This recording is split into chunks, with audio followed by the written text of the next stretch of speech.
Y seguimos esta noche compartiendo con ustedes lo que nos ha dejado esta fiesta cívica en un intento de originalidad, porque nunca nadie lo llamó así, ¿verdad? Entonces, ver un poco lo que nos dejó las elecciones y a mi criterio por lo menos con algunas sorpresas que me gustaría analizarlas con un especialista en el tema político, en el análisis político, en las proyecciones de coyuntura. Un amigo muy querido y un periodista a quien admiro mucho. Estamos hablando de Mike Silvero. Hola Mike, ¿cómo estás? ¿Qué tal, Seba? No sé por qué me andan cargando. Hace poco, en algún lugar se estudia esto de analista político. Bueno, esos dos programas ya me presentaron así también y yo periodista también. No, y así nomás somos, igual que los abogados cuando estamos en el tribunal. Doctor. Claro, somos Doctor todos doctores hasta que demostremos lo contrario. Bueno, doctor, escucha sus consultas.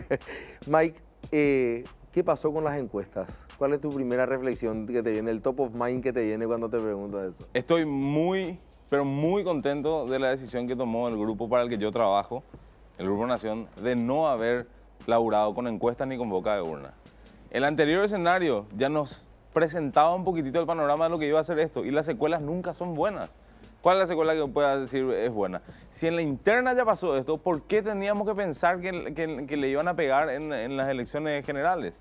Me parece que necesitan un control, que tienen cero autocrítica, que se acomodan a lo que necesiten y que hacen que esa teoría que existe sobre las encuestadoras de que hay una encuesta real y otra que se publica, sea la que pasa a tener, de teoría de conspiración pasa a ser hasta medio chisme, medio cierto ya. Sí, mira, yo te digo lo que a mí me consta. A mí me pasaron, siempre famoso, una encuesta en que finalmente la diferencia era el 4%.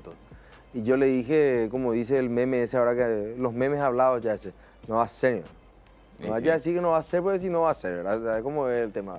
Y al final terminó con una diferencia de 3.7 aproximadamente, creo que. Sí, muy cortita, muy cortita. Ahora, la incidencia de las encuestas previamente, y va a haber, pues yo escuché dos campanas ya esta mañana, y obviamente se la acomodan, depende de quién, de dónde venga. De la alianza te dicen, no, lo que hicieron fue nos lastimaron porque la gente no fue a votar, porque las encuestas lo daban demasiado adelante a Mario Abdo. Y desde el oficialismo te dicen, no, nos hicieron mucho daño, porque la gente no fue a votar porque ya estaba seguro que ganaba Mario. Entonces, ¿en qué estamos, verdad? ¿En qué estamos? Si no hay, es básicamente una situación muy similar a todo lo que pasa en Paraguay con, por ejemplo, el contenido televisivo, por ejemplo, el que te cobren una multa si es que no te vas a votar. No está reglamentado nada y es tierra de nadie. Claro. Oye, hablando de contenidos, el discurso de Mario Abdo anoche, me quiero quedar en una sola frase, porque con Rojo compartimos la preocupación. Él agradece a su papá por ser un gran colorado. Lo dice anoche, enfrente a todo el público. Aclaro muy bien de que aquí no estamos tratando de endilgar ninguna responsabilidad que no sea propia de personas mayores de 18 años, ¿verdad? Porque yo que tengo 6 hijos menores todavía, vaya responsabilidad que tengo, ¿verdad? Pero a la medida que vaya cumpliendo 18, bueno, cada uno ya se hará cargo. Pero es necesaria una apelación a esta cuando se gana una... No se gana por ese factor. Yo no creo que haya ganado porque en realidad le encarnaba realmente el coloradismo, TET, no sé. Yo creo que hubo errores también en la alianza que pudieron facilitar la derrota del candidato. Absolutamente. Lo que pasa con esto, a mí me tocó hacer un material hace poco explicando un poco por qué para mí Mario Abdo es la cara del neoestronismo. Porque no es necesario que reivindique nada. O sea, la gente se enoja conmigo en Twitter cuando yo digo, él no reivindica el estronismo, él es el estronismo, pero es el estronismo partiendo de la base, no de la desaparición de personas, no de las cosas como decís que no son responsabilidad única suya, es producto de una casta de gente que se benefició durante más de 3 décadas y acomodó a todos sus cercanos para que el futuro y el porvenir siempre sea positivo para ellos. Entonces, ese peor reflejo que eso no hay. Marito puede ser buen tipo si querés. Sí, estamos en todo su derecho que pueda ser buen tipo. El problema con lo que pasa cuando dice algo así es que envalentona a un montón de gente. Y eso se ve con la derecha en los Estados Unidos, se ve con la derecha en Europa, se ve en muchos lugares que cuando alguien sale con un discurso que tiene cierto grado, cierta apelación a un pasado, para algunos mejor, pero que en realidad para los que estamos a favor de los derechos civiles iguales para todos, termina siendo súper contraproducente, Sebastián, porque genera una conversación que no tiene lógica, en la cual la lógica es tipo la de la selva, el que grita más fuerte es el que tiene la razón y no el que tiene la lógica de pensamiento sobre lo que se está proponiendo, ¿verdad? Por eso que a mí me preocupa. A mí me pareció, te digo, lo que me pareció bien del discurso de Mario Abdo, me pareció bien que él haya tomado el micrófono, que no haya tenido que darle entidad a nadie más de un saludo, porque él es el presidente electo de la República, te guste o te disguste, ¿verdad? Así El es. otro tema, que es una crítica que yo la hago y súper a título personal, es tiene el estigma y no se lo va a poder sacar. ¿Por qué? Porque a pesar de, como te digo, nunca lo hizo, nunca reivindicó directamente a decir estábamos mejor con Stroessner, tuvo la brillante idea de cargar el féretro de un dictador, por ejemplo, ¿verdad? Esos pequeños gestos van a quedarse en la historia. Yo hablaba, Sebas, con el director de una agencia internacional hace un par de meses acá cuando me preguntaba cómo iban a salir las elecciones. Yo le decía, probablemente gana el candidato oficialista. Me dice, nosotros vamos a hacer el informe más objetivo del mundo. Va a decir, ganó Mario Abdo Benítez la interna. ¿Cómo crees que va a mirar Europa o cómo va a mirar la región cuando pase eso? Y pasó eso, ¿verdad? Claro. Lo primero que te dicen es, el hijo de un ex hombre fuerte de la dictadura retoma el control en Paraguay, te dice, no te dice, lo toma. O sea, así ya se ve eso y esa óptica internacional no es para descuidar. Esa es justamente la siguiente pregunta, porque se enojó mucho la gente con mi amigo Daniel Pardo de BS Mundo también por el artículo, por su último artículo en realidad, porque hizo 3, donde habla de un hoyo oscuro en América Latina. Hoyo negro, dice. Un hoyo negro, a partir de una conversación real que él tiene con una persona real de carne y hueso que le expresa, por lo menos a mi criterio, me he recorrido este país, de norte a sur y de este a oeste, la expresión, o sea, toma la expresión de muchísima gente que se siente excluida del sistema. Hablábamos con Manuel Ferreira días atrás donde él nos recordaba, hay 2 millones de paraguayos que no tienen ningún sistema de salud, ninguno. Entonces, en realidad, y después la gente se enoja como queriendo decir, la pucha, este tipo nos está pintando mal. Mike, ¿cuál es la mirada de la gente cuando ocurren estas cosas? Te voy a dar 3 ejemplos rapiditos sobre eso como para entender. Ayer se habló mucho de los jóvenes, ¿verdad? Sí. Y se habla de los jóvenes y nosotros de los medios nos equivocamos al pintar al joven como un unitario. El joven paraguayo no es únicamente el que se va al food truck a la noche. Es el que está tratando de pasar de cocina a leña a gas. Ese también es joven paraguayo y tiene otras expectativas, en primer lugar.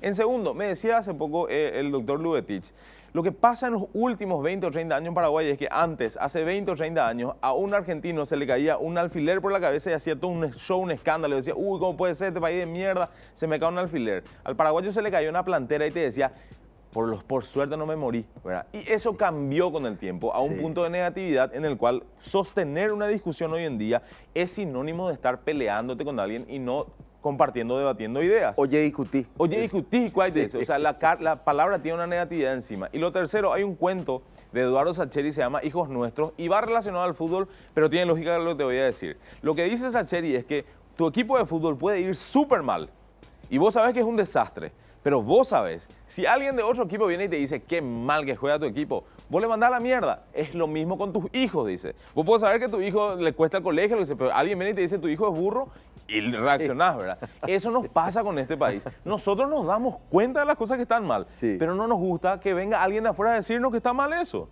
Entonces ahí es donde se reacciona reverendamente al pedo, ¿verdad?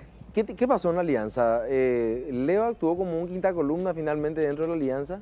Fue, a mí entender, una de las cosas más raras que viví, por lo menos en las últimas 4 elecciones que me tocó trabajar ya, el haber visto el arranque de la jornada con Efraín por un lado y Leo por el otro, ¿verdad? Lo primero que pasó, entendiendo que iba a haber cobertura internacional, es que la pregunta sobre la situación de Venezuela iba a ser evidente, ¿verdad? Sí. Entonces tenían que separarlos. Y cuando Efraín se para a decir, no, tranquilos que yo soy el que va a manejar el país, automáticamente desautoriza a su vicepresidente, ¿verdad? Entonces creo que eso se sintió desde el comienzo. Cuando yo le preguntaba en una entrevista a Leo Rubín, ¿en qué coinciden ustedes? Me decía, no, coincidimos en muchísimas cosas.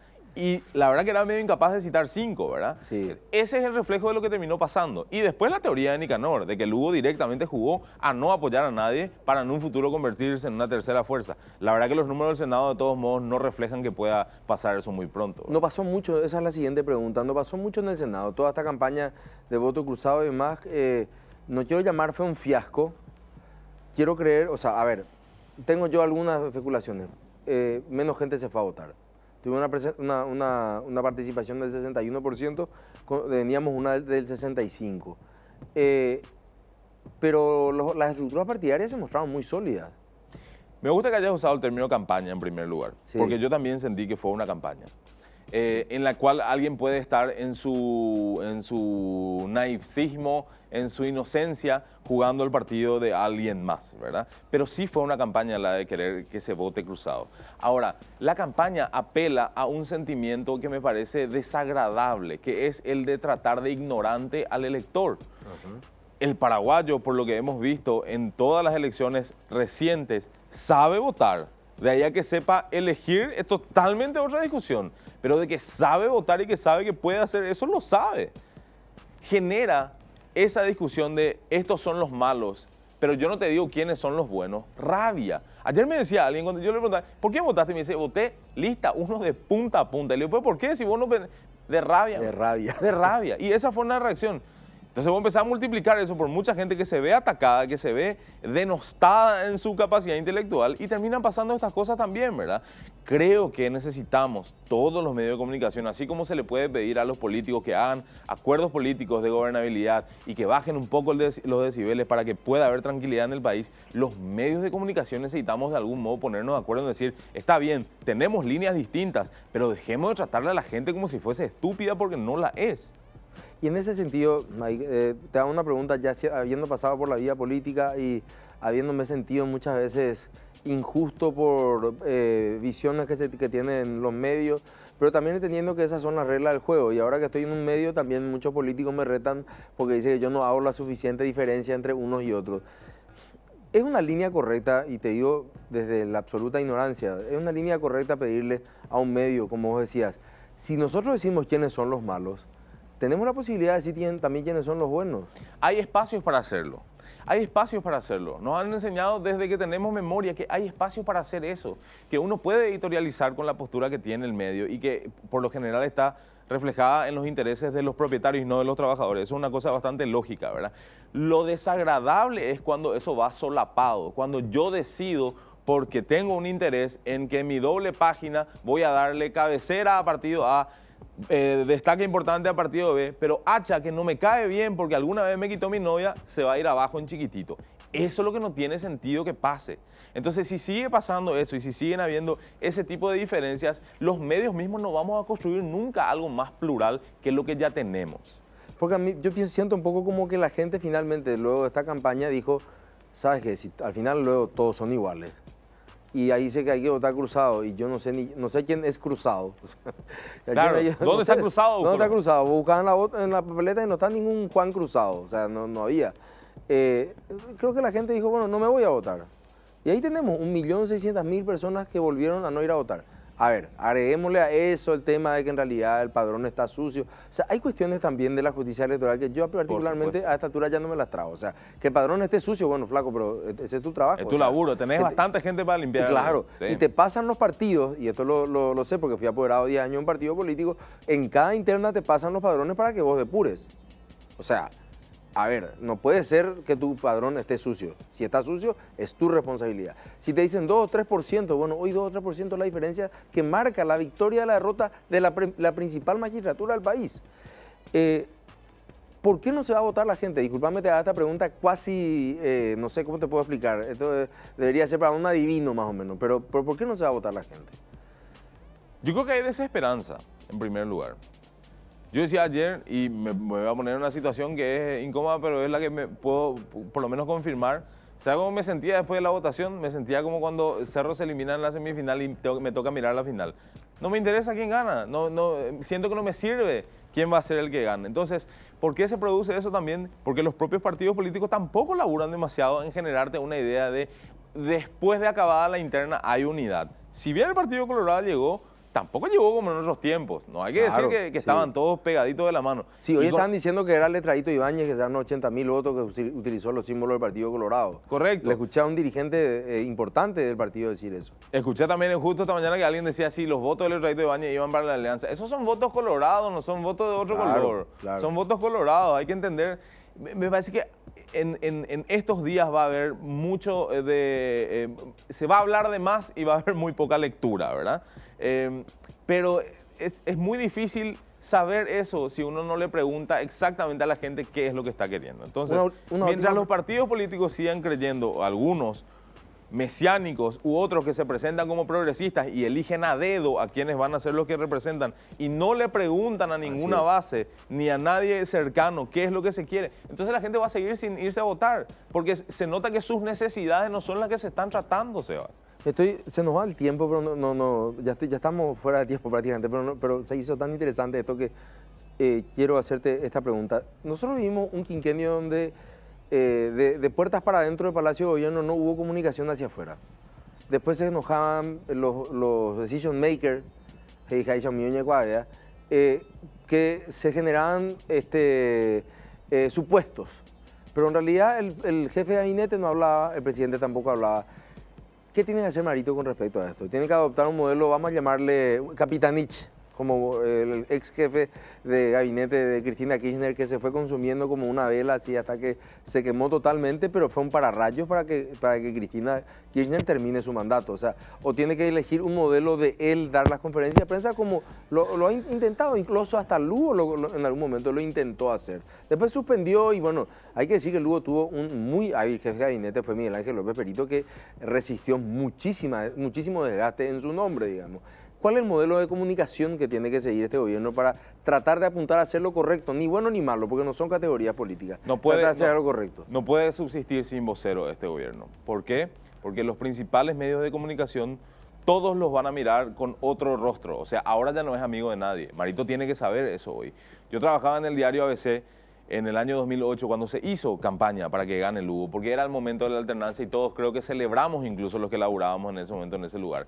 Al día siguiente, el señor Acero Sucolillo, que era mi director en ese momento, nos convocó y nos dijo: desde hoy nosotros somos oposición, porque ese es en gran parte el negocio de la prensa. Marito va a tener a 3 grandes enemigos, uno incluso cerca, que tienen medios de comunicación a disposición para pegarle cuando sea. Y vamos a reconocer una cosa, sin ánimo de ofender, no es un capo de la oratoria, Marito. Sí. Entonces, salvo que tome un curso extra en Coursera acá por 6 meses online, yo creo que necesita con urgencia un vocero y alguien que sea ese pararrayo. Encima lo quieren taclear, ¿verdad?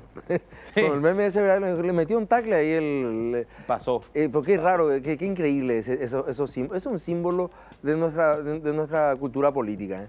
Tenía que irse corriendo para darle la bandera del Partido Colorado, trastabilló y le metió un tacle a lo Felipe, ¿cómo se llama este? No me acuerdo. Contepomi. No, Contepomi era un gran jugador, pero había un tan gran tacleador que era un tercera línea argentino, en ese momento me viene la mano. Pero yo me acuerdo del barbudo de Francia, pero no me acuerdo el nombre. Sebastián Chaval. Está correcto. Hay un tacle a los Chaval, sí. Y aguantó bien Marito, sí. Se portó. No, aguantó. Bueno, yo te lo digo honestamente, y porque me encantaría tener un presidente que se comunique más y que informe de sus ideas, y que si le pueden encontrar el espacio, que sea eso una vez a la semana, con las vías de comunicación que hay hoy en día, que también desde el gobierno se puede hacer comunicación institucionalmente a través de las vías y los mecanismos que existen. Yo lo que necesito, sinceramente, es que gobierne para todos los paraguayos. Yo como paraguayo espero que le vaya bien, que sea el mejor presidente de la era democrática, pero ojalá que le vaya así. Pero yo no puedo negar eso como paraguayo. Hay mucha gente que hoy está esperando que le empiece a salir mal las cosas de mañana, Marito. Y esa gente no construye ningún país, Sebas. Porque este país termina siendo no colorado, no liberal, termina siendo Paraguay. Así se llama el país. Exactamente. Bueno, Mike, ha sido un placer. Nos quedó corto el tiempo, pero te comprometo para una próxima ocasión y seguir viendo, porque creo que va a haber mucha tela que cortar todavía aquí al 15 de agosto.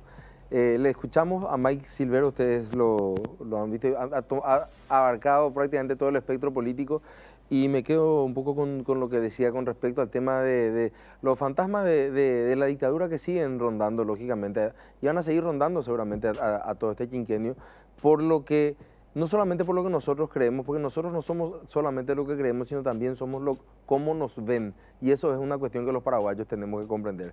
Pero no se vayan, porque viene el doctor Hugo Estigarribia después del corte. Seguimos enseguida.